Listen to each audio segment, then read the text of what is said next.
everybody, this is Jim the Tabletop Engineer and welcome to a new video. This is not a playthrough video, but it is the start of a new playthrough campaign for the game Stargrave. Now I have been getting a lot of requests to return to Stargrave and I'm happy to do that, and I'm going to tell you right now it is a 20 chapter / 20 scenario campaign called Ashes of Galatar. I'm not going to show you the whole thing here. I actually have the entire storyline plotted out, and six of the 20 chapters have actually been turned into workable scenarios, and I'm doing about 2 new ones a week, so I should finish well before the series ends. Now, in this video, I am going to make my crew, and scenario 1, which is called Signal of the Forgotten, will be made available for free. Anybody can watch it. You can download the scenario PDF. There will be a link in the video description. You can do that. Chapter 2 to Chapter 20, however, will be members only. So if you are not a member of my channel, it's only $1 a month. And it's not just the Stargrave campaign that you'll get access to. You'll get access to all of my members only videos, and there are a lot of them. I typically put out about 2 videos a day. Most of them are members only. So if you like this scenario and you want to see more, please support the channel by becoming a member. And it's easy. You just click the join button on my channel page. There's a subscribe button, but look for the join button and it will walk you through the process. It's $1 a month, and that's all I'll say on it. All right, let's go ahead and make my crew. Now, if you've never done this before, that's okay, because I'm going to walk you through the process. We're going to do it as if this were a brand new player. Now, I do know some things about Stargrave that will impact who I play. Also, because it's a solo game, that can impact the class of the captain that I'm going to pick and the first mate. Now, what I'm going to do is I'm going to track everything on this board here. Some of it will change as some stats will change as you add certain upgrades and things like that. But let's start with the captain. Now, with the captain, the captain always starts at level 15. And this explains why the captain's stats are slightly higher than some of the other crew members. You're experienced, right? Now there are, I think, 10 backgrounds. No, there's 8 backgrounds that you can choose for your captain. They include things like biomorph, which is sort of like a mutant. Cyborg, half human, half mechanical. There's a veteran, a mystic, a psionicist, those kind of things.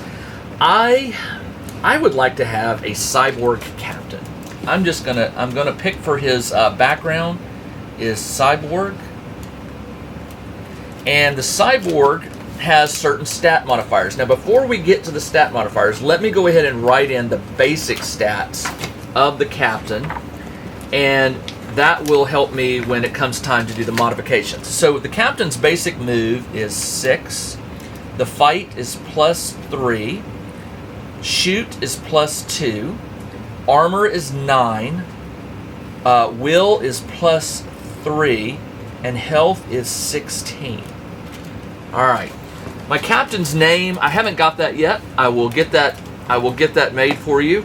But we're going to go back to the cyborg, because the cyborg has stat modifiers. It says I get +1 health, so I am now at 17. And it says I can choose 2 of the following: +1 move, +1 fight, +1 shoot. The move, I'm okay with it being 6. I'd rather have the +4 fight and the +3 shoot right off the bat. I like those. Now, the core powers that I have listed, they are specific to that cyborg class, although there is some bleed over with other classes. You will share some of the powers, and other powers will be unique to your captain. Now, the powers start on page 105 of the core rulebook, and the captain doesn't start with every one of them. Instead, the rules for the captain, which are on page 20, it says, well, you get the stat modifiers, and you also get a certain number of the powers. Okay, your level is 15, recruiting soldiers. Let me see, where was it? I know it was in here where it talked about powers. I'm sorry about this. I'm trying to find it. The captain gets... Oh, here it is. It's on page 19. So on the list, you get to choose 5 powers. It says the player must choose 3 or 4 from the core powers, and then the other 1 or 2 can be selected from any other powers as long as they're not on the core. So I'm just going to put 1, 2, 3, 4, and 5. And of these, I want to go back and look at the cyborg. Now, camouflage is an awesome one because it can make you harder to hit. Energy shield is interesting. Power spike is interesting. Target lock is also a good one. I don't know. I always have trouble picking the ones I like, but I think I've done this enough that I'm going to. I know which ones I want. So let me tell you which ones I want. I want target lock. Why? Because you can pick. The activator may make an immediate grenade launcher as a free action against any point. It doesn't have to be in line of sight. The attack automatically hits its intended point. If this power is used during a group activation, the grenade or grenade launcher attack can be made by another of their crew within 1. I love it because I'm a huge user of grenades. So I am going to pick target lock. And it has an activation of 10. So you roll a d20 and you have to roll a 10 or higher. And it has a strain of 1. So that means when I use it, I'm going to take a damage. It stresses my body. Now let's go back to camouflage. I love camouflage. Now I only get 3 or 4. Camouflage says no figure can draw a line of sight if the figure is more than 12 away. In addition, it gains +2 fight when rolling against shooting attacks from pistols, carbines, shotguns, or rapid fire. So even if something's within 12 inches of me, I get a +2 fight to try to avoid it. I definitely, for my captain, who you do not ever want to die, I want camouflage. Now camouflage has an activation of 10 and a strain of 2. So it's stressful. I don't really care about controlling other robots. Data knock is more for hacking, I believe. Immediately unlocks 1 data loot counter. Energy shield is the one I was thinking about. Energy shield has an activation of 10 with no strain. When you cast it or use it, you absorb 3 points of damage from any shooting attack. So I'm going to choose energy shield. It has an activation of 10 and a strain of 0. Now these 10s are going to modify in a little bit. I'll show you why. I can pick 1 more, or I can pick 2 non-cyborg core powers. Now quick step is another interesting one. It says when you use it, you may immediately move 4 in any direction, including out of combat, and the enemy that you're engaged with cannot be forced into combat. I don't know. That one, I always like that one, but that one's not good. Temporary upgrade has an activation of 12. It's harder to use, and it has a strain of 0, but it does give you +1 move, or +1 fight, or +1 shoot, or +1 armor. There are a max of what you can go up to. Like your maximum move can only go up to 7. So you can use it, and it says, this is what's cool, a figure may only have 1 upgrade active at a time, but they may use the power again to switch from one to another. So when you get tired of, say, a +1 to your shoot, you could change it to +1 to your armor. But the activation of 12 hurts. And that leaves me with Power Spike as my other go-to. It has a low activation of 8, and it says the next time this figure makes a shooting attack, the shot does +3 damage. It is cumulative with other damage modifiers. So when the captain makes a shot at +3, it's going to add +3 damage, and believe it or not, that can make a big difference. I'm going to do Power Spike. I wasn't gonna, but now that I think about it, I have had it before. It uses 8 and 0 for its activate. Oh no, strain of 1, sorry. Has a strain of 1. And now I get to pick one other power. And the one I like is Regenerate. Regenerate allows you to heal 3 points. Regenerate. Regenerate. Yeah. It has an activation of 8 and a strain of 0. And like I said, it gives you +3. So there is my captain. Now, for your first officer, or your first mate, same thing. The first mate is sort of like the second in command, and they begin at level 0, so they're starting out. They can pick a class that's unique to them. You don't have to pick the same one as your captain. Now, if you play the game Frostgrave, which is written by Joe McCullough, the same creator of Stargrave, in that game, the wizard and the apprentice have to be from the same school of magic. For Stargrave, your crew can come from different areas.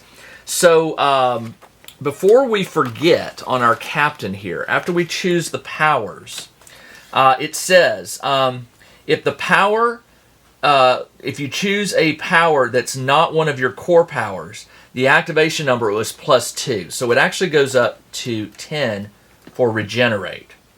Then it says once you've picked all your powers, you may decrease, this is for the captain, you may decrease the activation for 2 different powers by 1. It doesn't matter whether they're core or not. So I am going to do regenerate back down. I'm going to take it down to 9. And the other one, I think I'm going to use, powers. No, let's take camouflage down to 9 because I use that quite a bit. Actually, no, target lock. When I use my grenade, I want to hit. Okay, it says each of the power slots has a strain. Blah blah blah. Okay, so there we go. We have modified the power. And stat lines, that's good. Level and gear. Okay, for gear. It says captains have 6 slots. And they may choose any of the gear from the general equipment. Well, my captain, I love a grenade launcher. I gotta have it. So I'm going to put grenade launcher.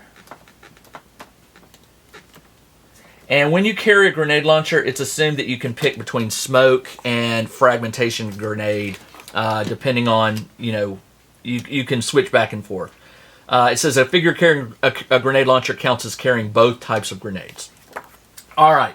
I'm also going to give him heavy armor, not combat armor, because combat armor slows him down. No, it's not combat armor. Heavy armor reduces his movement by 1.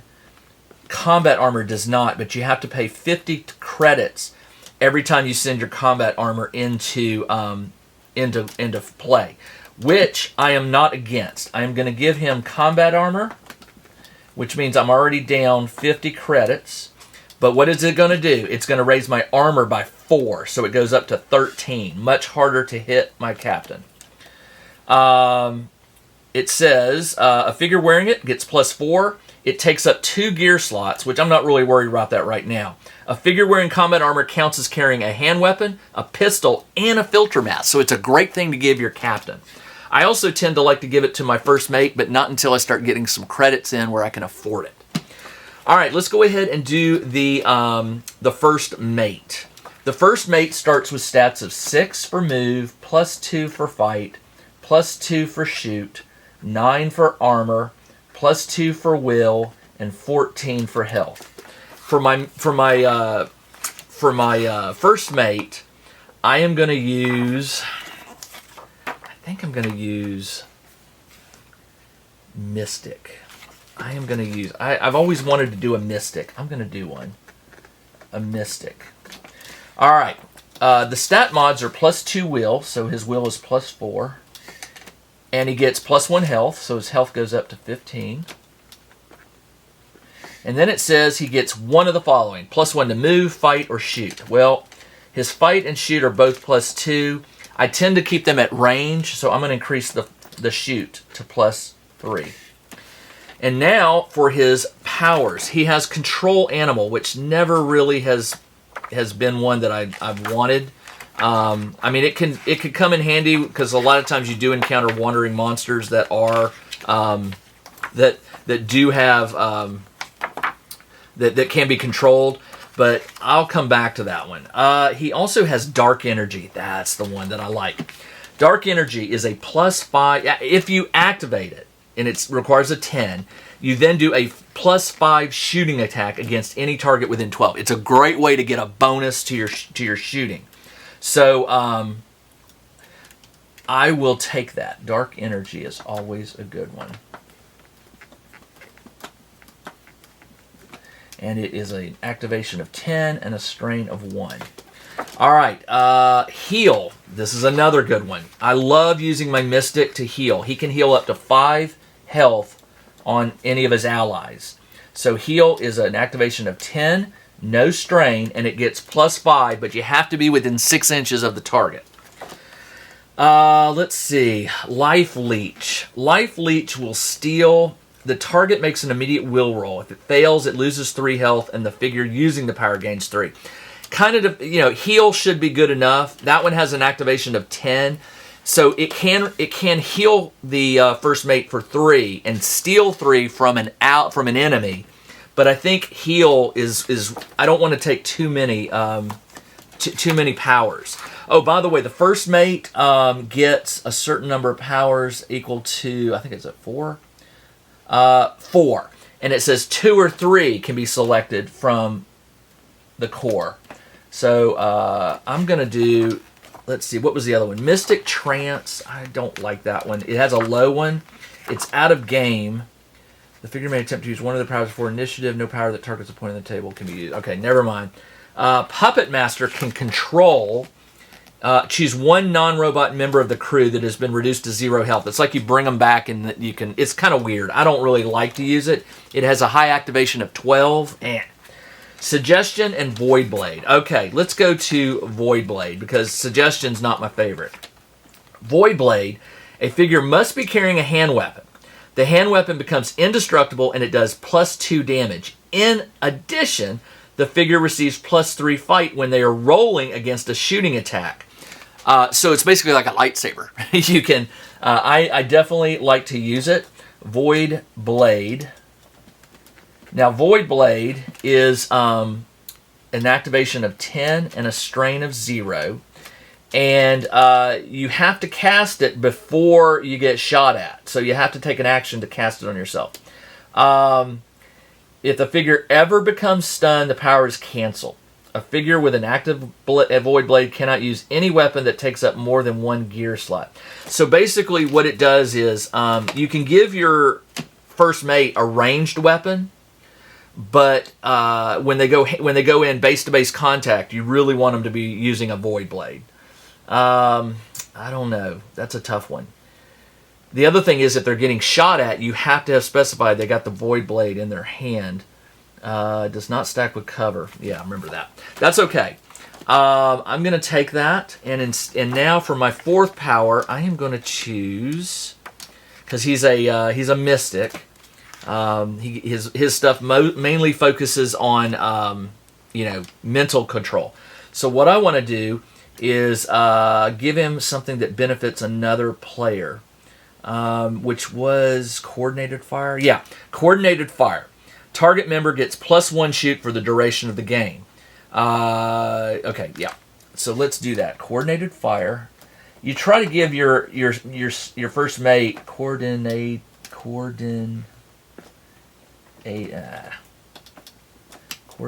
fire. I just like to give my first mate the support ability, helping out the other team. 10 and 0. All right. Now, going back to the first mate, again, he's level 0, and it says mate gets 5 gear slots, and they can, when assigning activation numbers for each power, take the activation number listed for that power and add 2. So all these become, the first 3 become 12. It's like they're not practiced, and then any non-core power is +4, so this goes up to 14. All right, thus, not only do mates have 5 starting power, fewer, they aren't quite as good. That's all. All right, so there's no modifications to their core ability numbers, or their activation numbers like the captain gets. They start at level 0, and they get 5 of these. So remember, you want I want a hand weapon, a blade. So we need a, it includes powered blades. I need a hand weapon. And that hand weapon, it says it can be a powered blade, electro staff, fire flail. But it's not ranged. Let me see. The carbine is the ranged weapon. So I can give him a carbine for ranged attacks. And I'm going to give him, for armor, I'm going to give him light armor. And light armor just raises the armor by 1, so he goes up to 10. But it won't affect his movement like heavy armor. Heavy armor gives him +2, but it's -1 move, and I need my guys able to move. The last thing I'm going to do is pick my 8 crew members. And the crew in this game comes in 2 flavors. Standard and specialist. And with standard, some of them are free. So if you lose crew members to death, you can always pick up a free recruit. They're not the strongest, fastest, or most powerful, but they don't cost anything until you get some cash to hire more muscle. Now in this game, you can have a maximum of 4 specialists. So you can have as many standard as you want, but no more than 4 specialists. So I have 400, I start out with 400 credits. It costs, does it still cost 100? No, Frost, I'm thinking of Frostgrave. 400 credits to buy 8 soldiers. But remember, I'm down 50 because I got the power armor. So I'm down to 350. Let's go ahead and pick our specialists first. I love a sniper. I also love a burner, which is with a flamethrower. So we're going to buy a burner for 100. So I'm down to 250. And I'm going to write burner in here. Type burn. Let's see. I also love a Pathfinder because they can move fast and they got good. They have grenade. They have everything. I'm going to get Pathfinder, who is 100. And that's -100 for the Pathfinder. So I'm down to 150. And I think I've got enough money to buy one more. I could buy a Commando for 75. Or I could just buy another 100. And I'll get a sentry. Let's do that. I'm going to spend another 100, and we're going to get a. Do I get a Grenadier? I like having Grenadiers. Let's do it. I'm going to get another Grenadier. My captain's got a grenade launcher, but now I have one. And the Grenadier and the Pathfinder and the Burn guy all have different stats. Now the Burn is 5 movement. He moves slow. +3, +2, +3 fight, +2 shoot. Armor of 11. Will +1. And health 14. The Pathfinder is 7 move, +3 fight, +3 shoot, 10 armor, +2 will, and 14 health. And the Grenadier is 5 movement, +3, +3, and 11 armor, +2 will, and 14 health. So they're all roughly the same, and that leaves me with 50. And I'm going to get a sentry, which is under standard, but I'm going to put the sentry over here because it's now that I have no gold, or no credit, excuse me. I'm zeroed out. Now I have 0 credits, so I'm going to have to get all recruits. The sentry, by the way, is 5 move, +3 fight, +2 shoot, 11 armor, +0 will, and 14 health, and has a carbine, so they're good long range. They're good for long range. So that leaves recruits, and I'm only going to write in 1 recruit right now to save time, but the recruits are basic. They have a movement of 6, they have a fight of +2, a shoot of +2, they have 10 armor, +0 will, and 12 health, and they have a pistol. The pistol is -1 damage. So when you hit, you have to take off 1 damage, which that's the drawback to the That's the drawback. Oh, wait, hold on, a pistol. No, it's not -1 damage. It is a 10-inch range. I knew there was something I couldn't remember. A 10-inch range. And they have no damage modifier. So, yeah. All right, and I have 4 recruits. So, there is my happy crew. I'll get them some names. I'll pick out the miniatures that I'm going to be using for them, and I'm going to create some cards that I'll throw up on the screen when I use them, so you'll be able to see the stats and things like that. All right. By the way, I can come up with a crew name, a ship name. I have 0 credits right now. I have no ship upgrades, nothing in my hold, and 0 XP. So I am starting this crew clean. I hope you will join me in my new campaign. Again, it is a 20-part scenario called Ashes of Galatar. It will come in a PDF.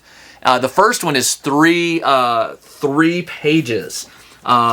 It has a map to lay out the play area. It has special rules. The other thing that I hope you like about this scenario is things that you do in one scenario will carry over and have an effect on later scenarios. It's very much like a choose your own adventure kind of thing. You will know from a scenario that at the end, you can read the entire scenario, and at the end, you'll know that, like, if you have 3 of this, it's going to carry over and affect the next scenario in a positive way. If you have 2 or less, you're going to play the next scenario, but maybe in a negative way or with a punishment. So I hope you like this. I've spent some time really trying to develop this and make it sort of a little more fun for a solo player, because there's things to lose, things to gain. There is an end to the story, and the story can go multiple directions depending upon whether you want to be true hero or a rogue, or maybe you decide along the way that your captain wants to turn evil and go a different direction. There will be multiple paths for this, and I think I'm loving the way it's developing, and I think it's very fun.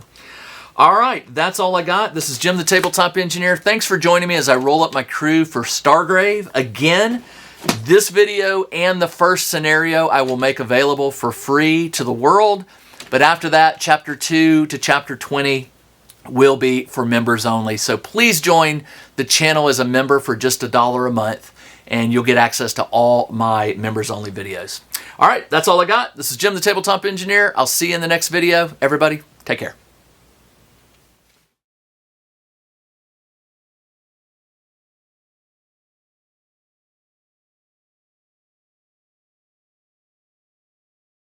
Check out the new RPG and Wargame newsletter. Each week, the Tabletop Engineer shares news, products, Kickstarters, and much more related to the gaming hobby. It's free to subscribe, so check out the link in the video description below to sign up.